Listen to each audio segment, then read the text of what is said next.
Welcome to Life Between Coasts, the podcast where we dive into our personal journeys connected through synchronicities. So grab your coffee, light a candle, and let's begin. I'm your host, Leah, and we're glad you're here. Today, I'd like to do a little recap over the last 11 episodes that we've had. I personally just binged them all, just to make sure that my story was exactly what I intended to deliver to you.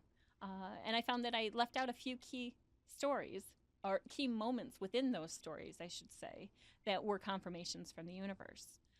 Things that, for instance, when I was terminated from my position at the apartment community, I had a doctor's appointment a couple days later, and the doctor, I was speaking to her, I told her that I was terminated.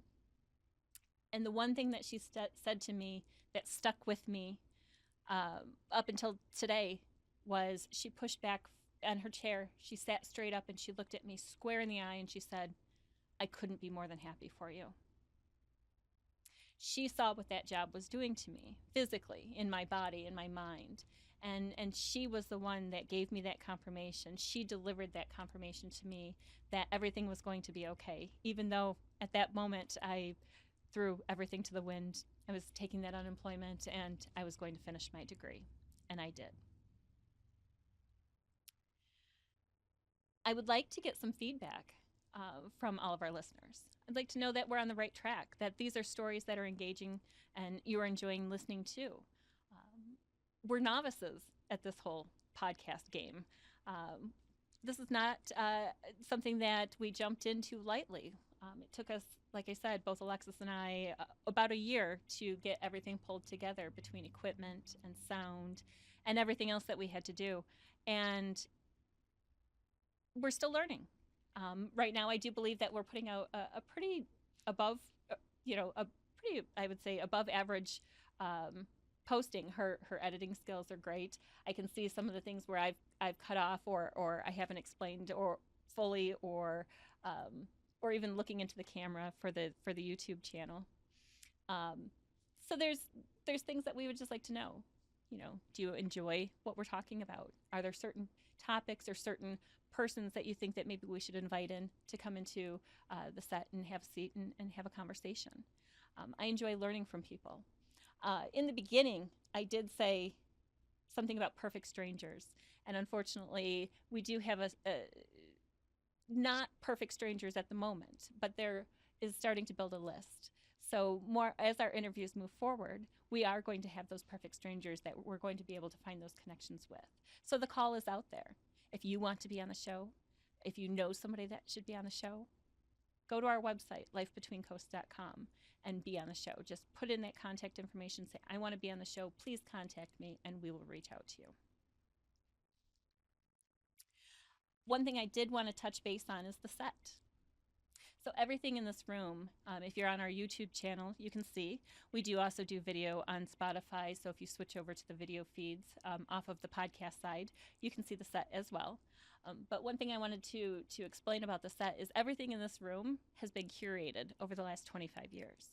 Nothing was brought into this room that was not part of my home. Some space that I had through my different apartments, my condo, wherever I was, a piece of furniture has come with me. The chair I'm sitting in came from my another office that I had. The only piece of furniture that I actually purchased was the couch. But for 25 years, I've been curating this. The I guess you would call wicker boxes, seats underneath my table have the markings, the 7 years that we had Jack, which was our cat who we lost suddenly this last Thanksgiving. But he destroyed these things. He used these as his scratch pad. And instead of buying brand new, I brought this in because this shows what real life is all about. This is a lived-in home. And that's what people need to see. When you walk into my house, you feel comfortable. When you walk into my living room, you just want to sit down and have a conversation. And that's exactly how I want our guests to feel when they come and visit us here. And I want to reiterate that life for me in the first 45 years of what I've explained to all of you has not always been doom and gloom. It hasn't always been negative. There's always positive that comes through it. You have your highs, you do have your lows, but it's how you react and how you see those things. When my mom was ill and she took treatment for her pancreatic cancer, like I said, she had a stage 4 pancreatic cancer. It was wrapped around the blood supply, the main artery that fed the blood to the lower system, the lower bowels, the legs, so it was not operable. And they already had told her that she had less than 1% chance that it would react to chemotherapy or radiation. But she had to give it a try, and it didn't do anything.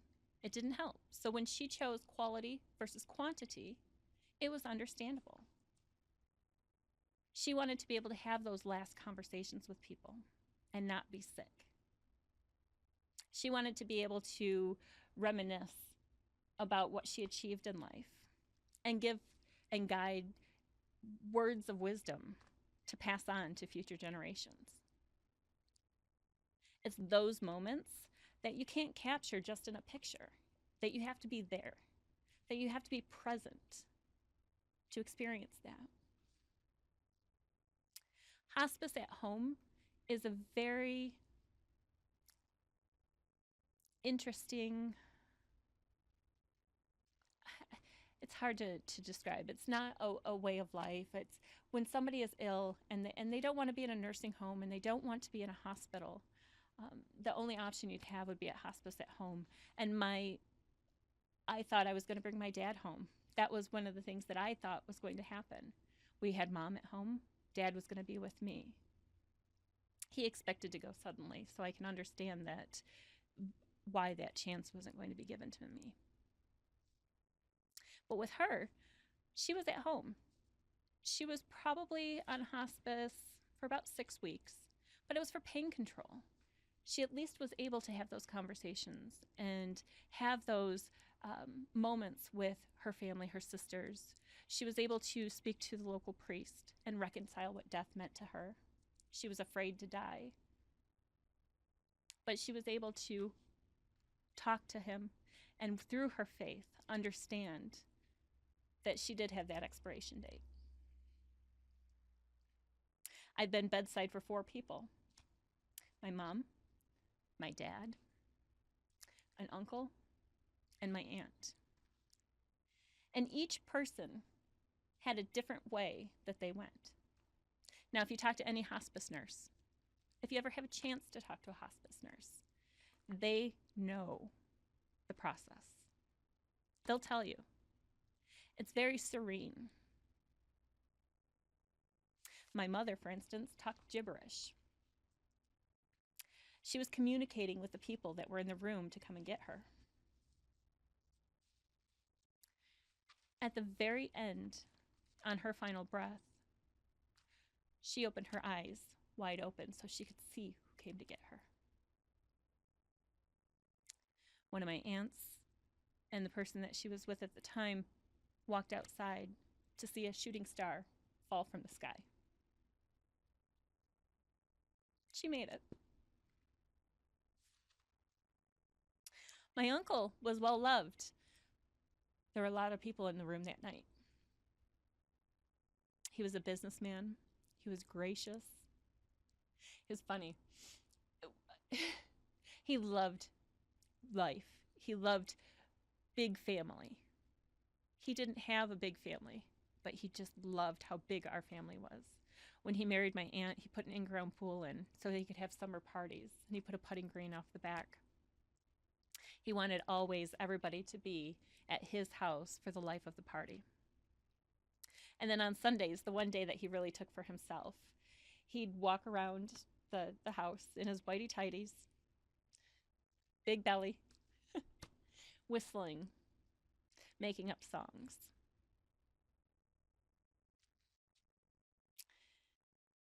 Especially about anybody that was in the room with him. You know, if he's walking around. I once knew a girl named Leah. If I had a pickle, I'd sell it for a nickel. Things like that. Just goofy. But he was so gregarious and so well loved. But we'll never forget the day that he died.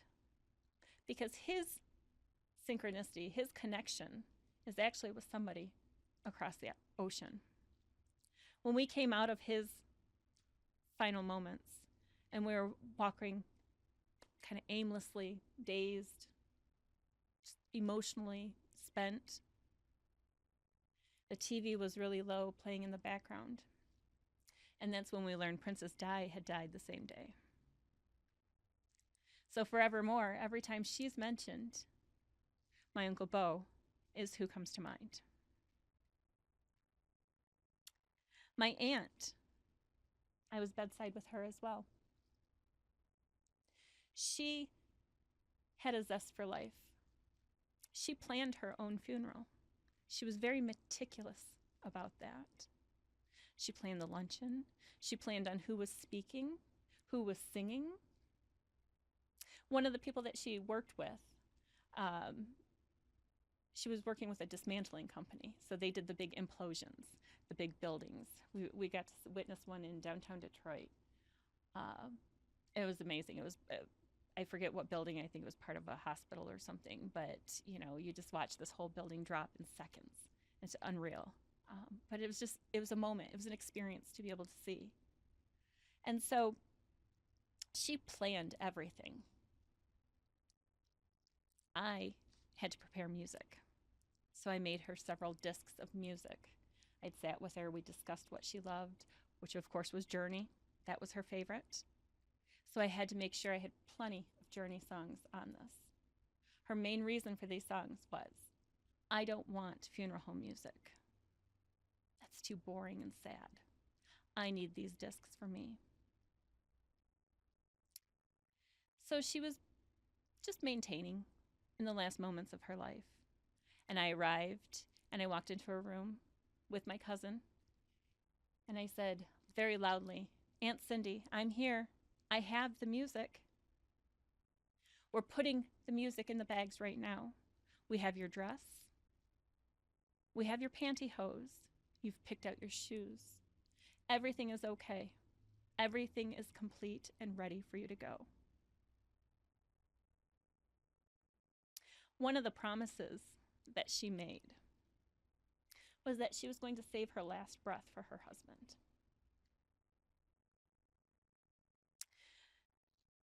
So a little after midnight, maybe 1 o'clock in the morning, I know it was early, myself and my cousin and another aunt were sitting in the room with her, and she began to labor in breathing. My uncle had gone to bed. Her breath started becoming slower and slower. My cousin ran down the hall to grab her dad. He came in, knelt down, grabbed her hand, and she let out her final breath.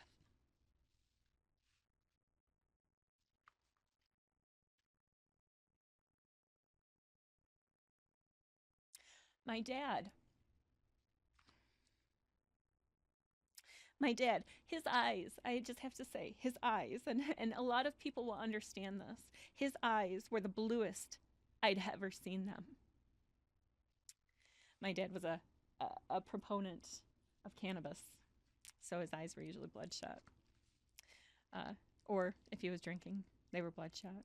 Or apparently if he did anything else, they were probably bloodshot. But they were the bluest I'd ever seen them. He stared directly into my eyes at the end. I joked with him and said he was needed to complete the foursome at Augusta. They had a tea time at 9:30 and he should be on his way. He then looked over my shoulder and left.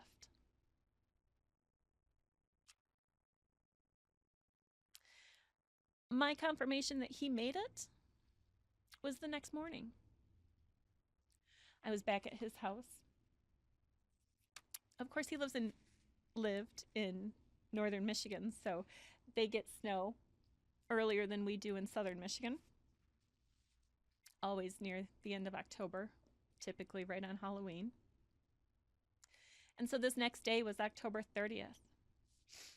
And I had to drive into Traverse City to go to the funeral home. And as I backed out of the driveway and I pulled out onto the main road, the sky was as blue as it could be, and there was snow stuck to every single tree limb.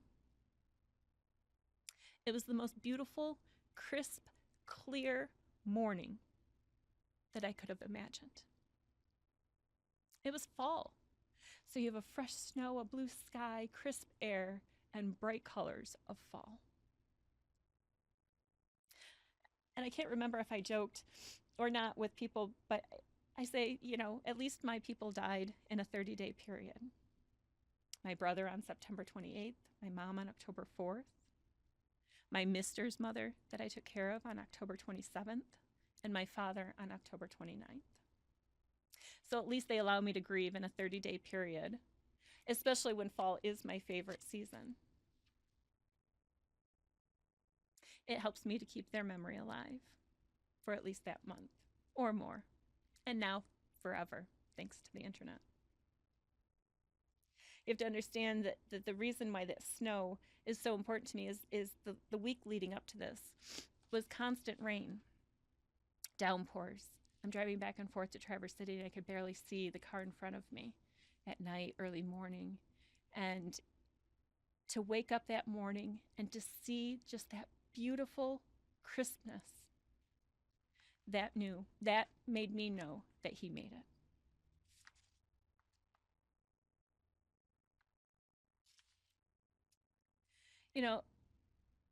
During this process, I've had the experience to discuss the lives of several people thus far. And you can see that each of them have had those bumps and bruises along the way. They have had those choices that they've had to make.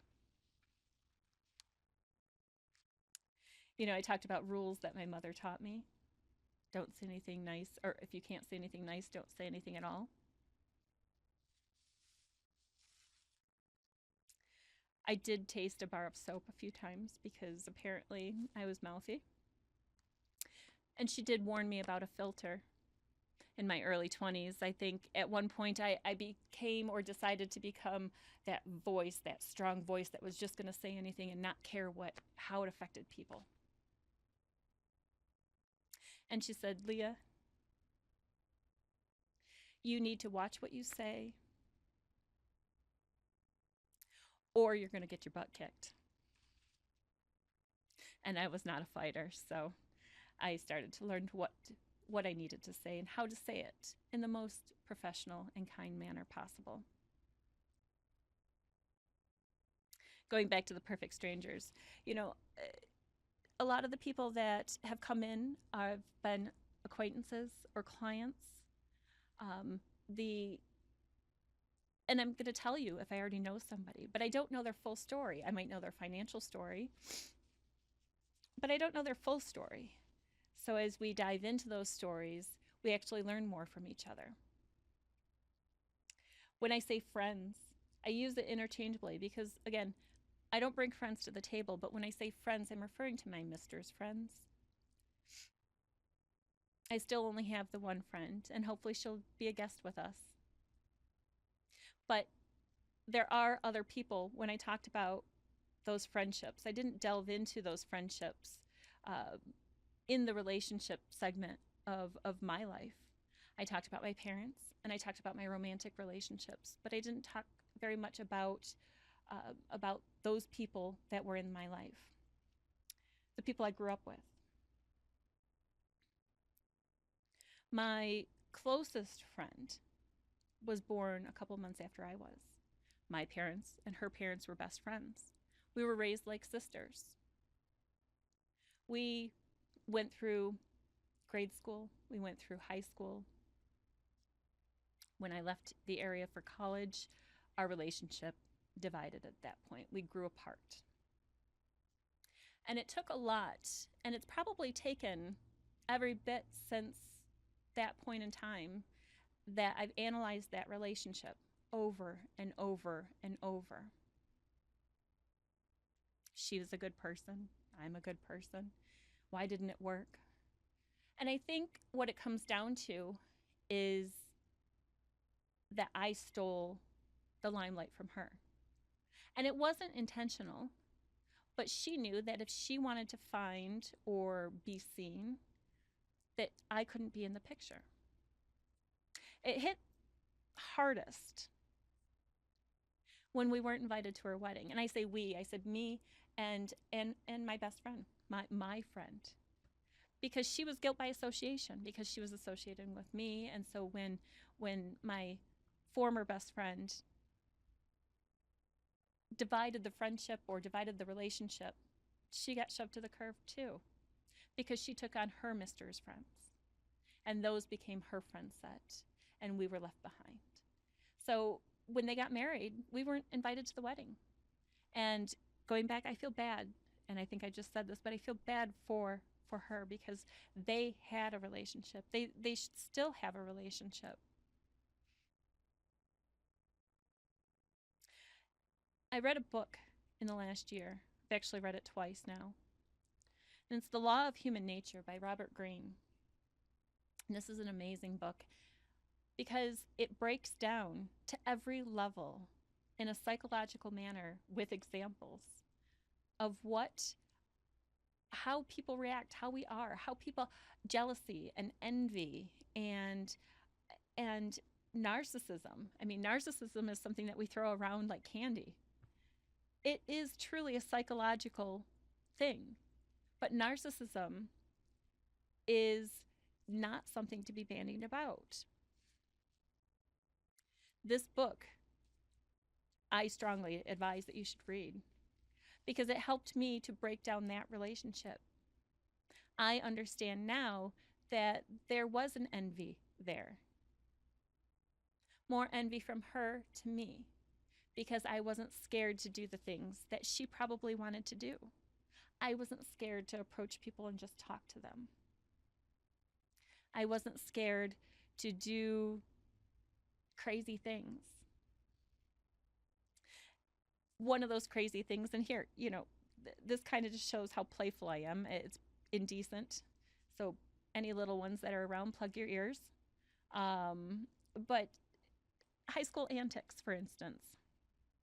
I'm certain that there's probably half a dozen guys that worked at the McDonald's in Oxford that had some random girls come through over the course of 3 years.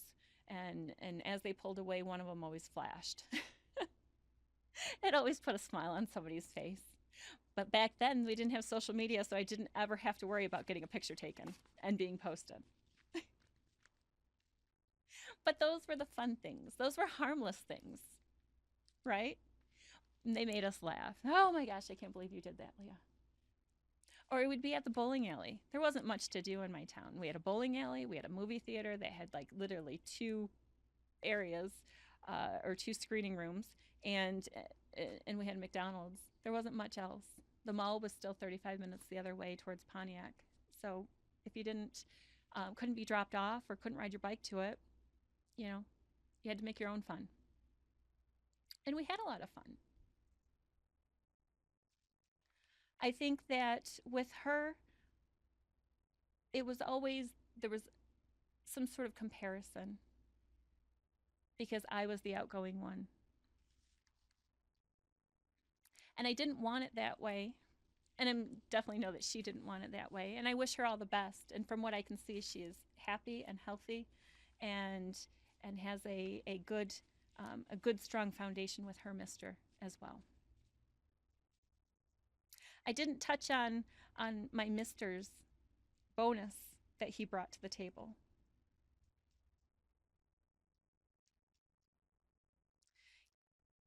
She is his now adult daughter, who's a writer. She's a strong person, very much like her father. And hopefully she can come in and have a conversation with us to get her perspective.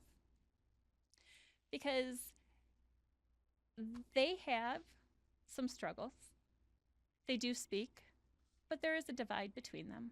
And that's some things that they have to overcome together. I do wish for their relationship to be better. He wishes for their relationship to be better. She's a good girl. She's smart. She did an undergrad at the University of East Anglia, and she did a master's in creative nonfiction writing there as well. She was born here in the US. She was raised in England and then chose to come back after her studies were complete. He was so excited that she was coming back. He wants to do things with her. He wants to bring her along and talk to her and have fun. And unfortunately, he feels limited in the ability to do that. She is a bonus to me, and I didn't want anything more than to just be Leah. I was never wanting to be a stepmom or an authority figure. I just wanted to be the person that she could come to and talk to if she needed to. That was it.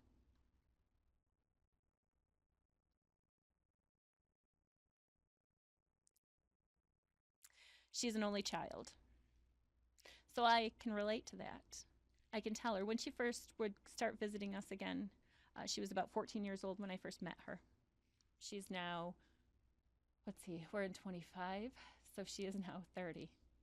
30? Yes. Wow. Time flies. I split her and her father right down the middle. He's 16 years older than I am, and I'm 16 years older than she is. I can relate to some of the things that she's gone to, and then I get to spoil her and take her on trips and things, or I did. You know, going back into some of the other stories, we were talking about relationships.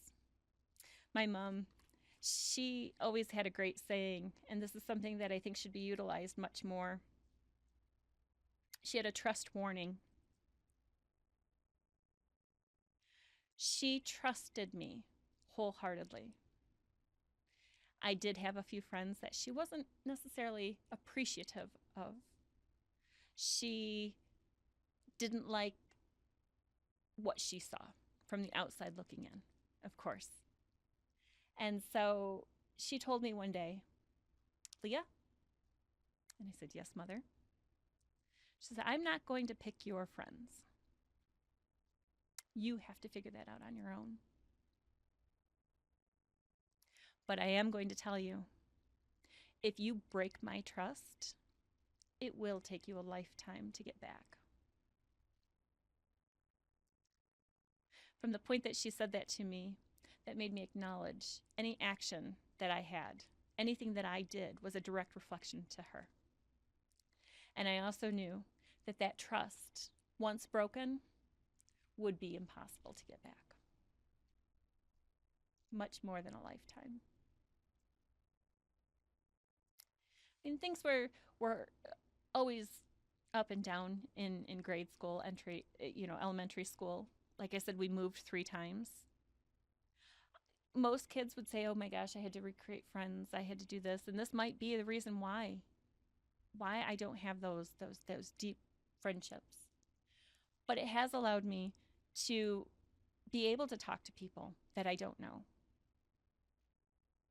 Because when you go to 3 different elementary schools, you meet 3 different friends.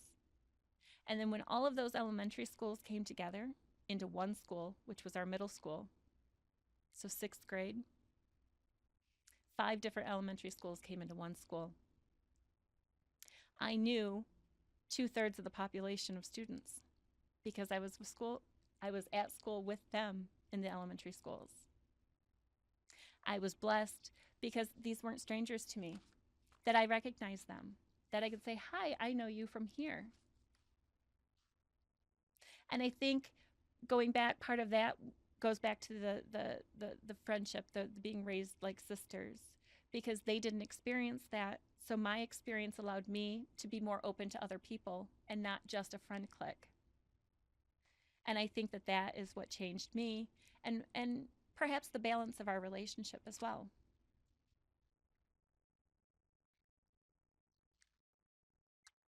All of these are based on relationships. You know, when I talked about, having the hysterectomy, my mister was the only person that visited me in the hospital, is what I said. But I was wrong. My doctor visited me in the hospital too. It was her day off. but she still showed up. She was the resident surgeon, and she was leaving within a few days to move to Alaska. She had completed her residency, and so she had taken a job there. And I made the joke to her, wow, that's pretty rural. Are you sure you want to be out that way? And she said, well, I grew up in Maine. I said, Maine, really? I said, I studied a class. I was at the Margaret Chase Smith Library in Skowhegan. I had a class in college. I went there, and we did a study there. She's an amazing person. And I find that I say throughout this whole thing, when I describe people, I always call them amazing. But they are, because they take trials and tribulations and they don't let it stop them. They move forward. They step up. That's a big thing. So I'm talking to Danielle, and I say, yeah, so I was in Skowhegan, and I was there for about a week, and then I went up and I drove to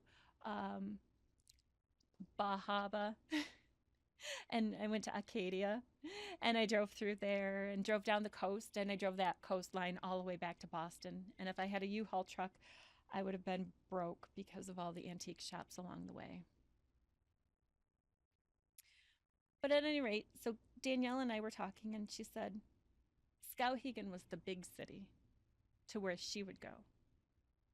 She was about 15 minutes outside of that city in a very rural, small village town. That was the confirmation to me from the universe that she was the right person to have conducted my surgery, and that I made the right choice to do what I did. And it wasn't that I didn't experience motherhood. I still care for people. My cousin's kids, the ones that I talked about, being that 16-year-old with a 2-year-old on your hip and a 4-year-old around your ankle, and the newborn on the counter, and you're trying to keep peace and keep everyone quiet and happy and feed them healthy lunches. So even at 16, I was able to experience what it would be like keeping kids.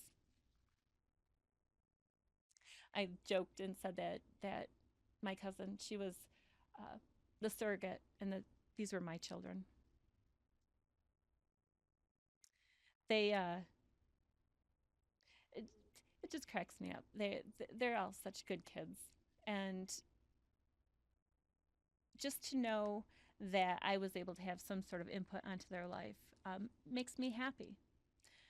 I joke and say, even though I don't have kids, or her kids I would claim as mine, at least I was able to keep my figure.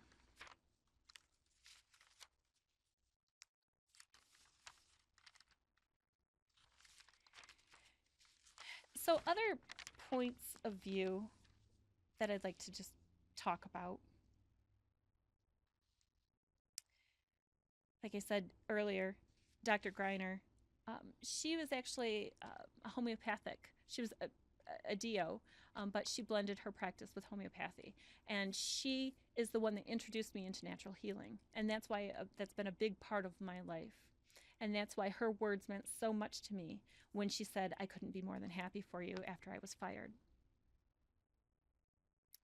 When I think back to my position in that corporate world, and I think back at just interactions that I've had with other corporations over the years, it's very interesting to see how those relationships or the psychology of a corporation actually is. People don't like to take accountability, so they pass on the blame to somebody else. Most people can't handle the truth and honesty. And the things that I find, especially like working in the property management industry, we were divided into districts. And so, for instance, we had 4 districts in the state of Michigan, and each district had a district manager, and then those districts had a regional manager, and then there was a regional vice president for the area. And so this was their hierarchy. And what I didn't understand was my district manager got very unnerved if you talk to a different district, if you talk to a different manager from a different district. It was like, they're the enemy, you can't talk to them. And I just didn't understand that. And that's probably why I'm not successful in the corporate world, because I can't step on somebody to get ahead to the next person. when there was a complaint or there was an issue, people would complain or just start saying things off the cuff, things that weren't relevant to the situation. Do your homework, bring facts, make a quick decision, be able to make a quick decision. You don't need to drag this out with the woulda, shoulda, coulda, or what ifs. You have to make a decision for right now.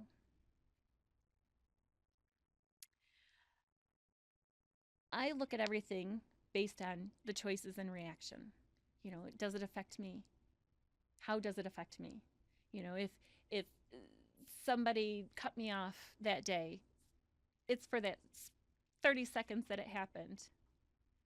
Wow, man, I missed that one. At least I didn't rear-end them. We're good, But I don't need to dwell on it. I don't need to continue going, man, that guy cut me off today, and keep going. It doesn't work that well. But you have to live in the moment, and you have to be present. So if I kept dwelling on something as simple as, man, that guy cut me off, and I talk about it for 12 hours, I've just used 12 hours of my energy wasting on something that I can't control other than my reaction. I had a close one. I'm fine. All is good. Move forward. We have an expiration date. We don't know when it is. I'm hoping mine's at least 90. I think that's a good date to go to. I like to say that I have a mountain peak. My life is that mountain peak. So the trek upwards, the upward climb is difficult. You get to your peak. So say that was my 45. And so I'm on that downhill. And I'm not going to say life is going to be easier, but at least that experience for the first 45 years, it's giving me the foundation to understand, to give grace where needed, and to be able to live in the moment and be present with the people and experience the moment and be present with the people. When I was talking with the judge, we talked about the concert down in front of the train station. I said it was Veterans Day. It was actually D-Day. But still, either way, it was the war. And that train station has been there in existence for 100 years. I think it's just over 100 years now. And so how many people left that as their final place? That was my hometown. I left that and never came back.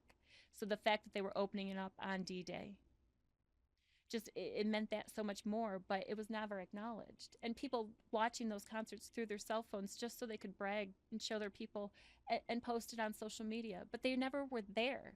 They didn't experience it. They didn't walk up to the stage. They didn't feel the flames or the heat from the flames when Jack White was, playing his guitar.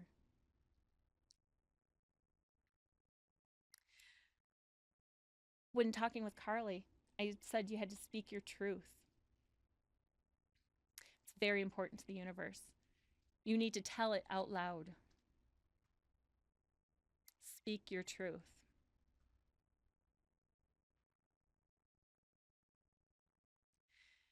I went to see John Edward, for example. I went twice.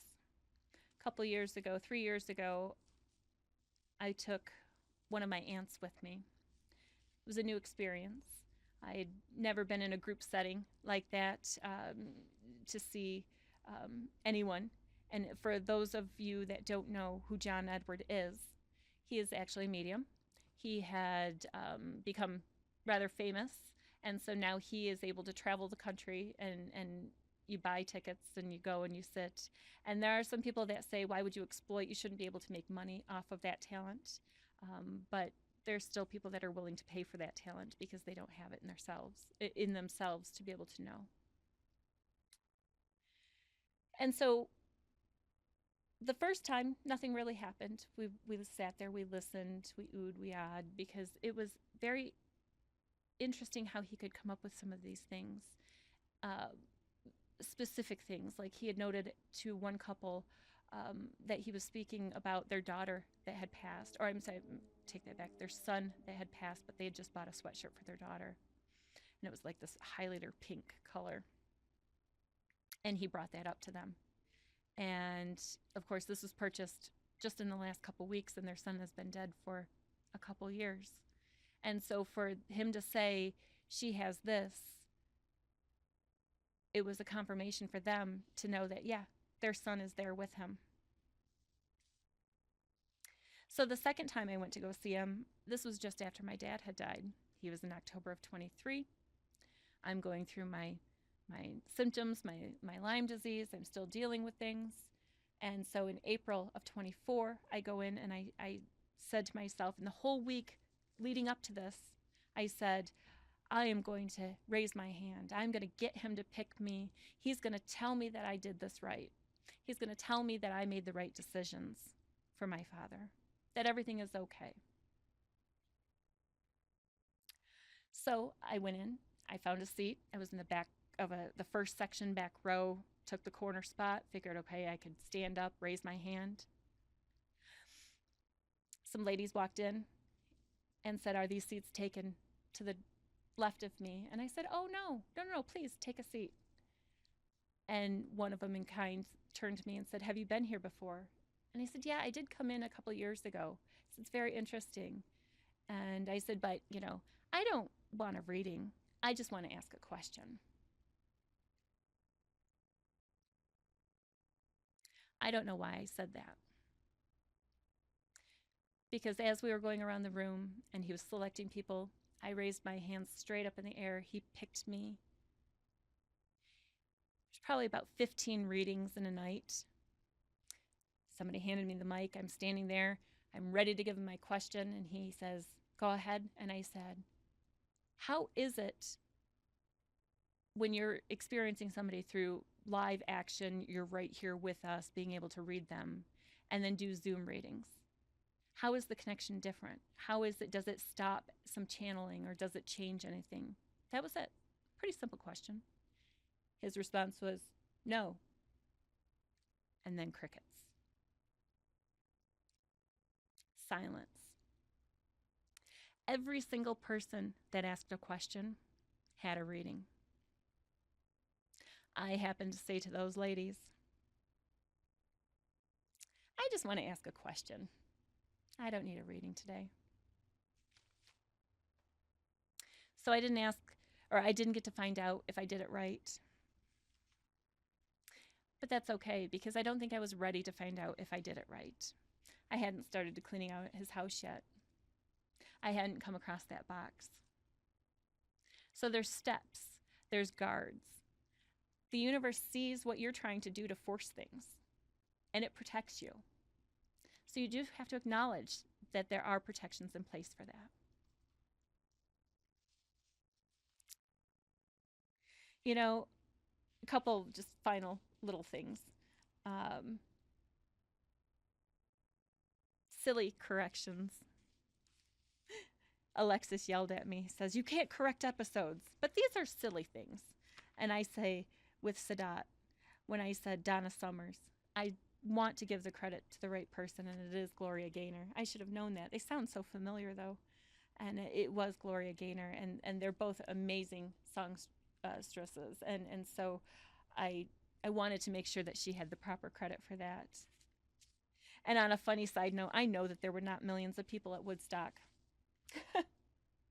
I just have to say this out loud. But sometimes, because of those things where those glitches still happen, where I get stuck, just like even when I said with Sadat, I was talking to her and I said, I lost my train. I don't know exactly where I was going with that. Same thing, you think you say something because you say it in your brain before you say it, but then you drop those words.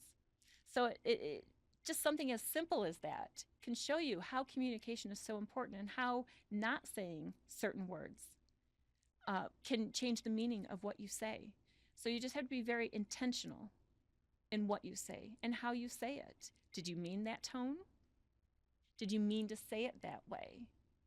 And if somebody says something to you, why not throw that question back at them? Did you mean to say it that way? Get them to think how they sound. This is how we create better culture for each other. Politics aside, like I said, I don't care. And I think that's the biggest rift right now between my mister and his daughter, are politics. Put politics aside and live your life. Be with your family. Love them. Spend your moments with them. Make memories. Not something to post on social media, but something that you carry with you in your brain and in your heart. Please, again, join us on our YouTube channel. Go to the Anthem Project and add your song. If you're having trouble, just shoot us a quick email at realpeople@lifebetweencoasts.com or comment in any of those comment sections under any of our videos. Tell us what your anthem is. Share it. Be part of something. Again, I want to thank you so much for listening to us, and we look forward to new guests next week. And please remember to like, share, and subscribe, and have a wonderful day.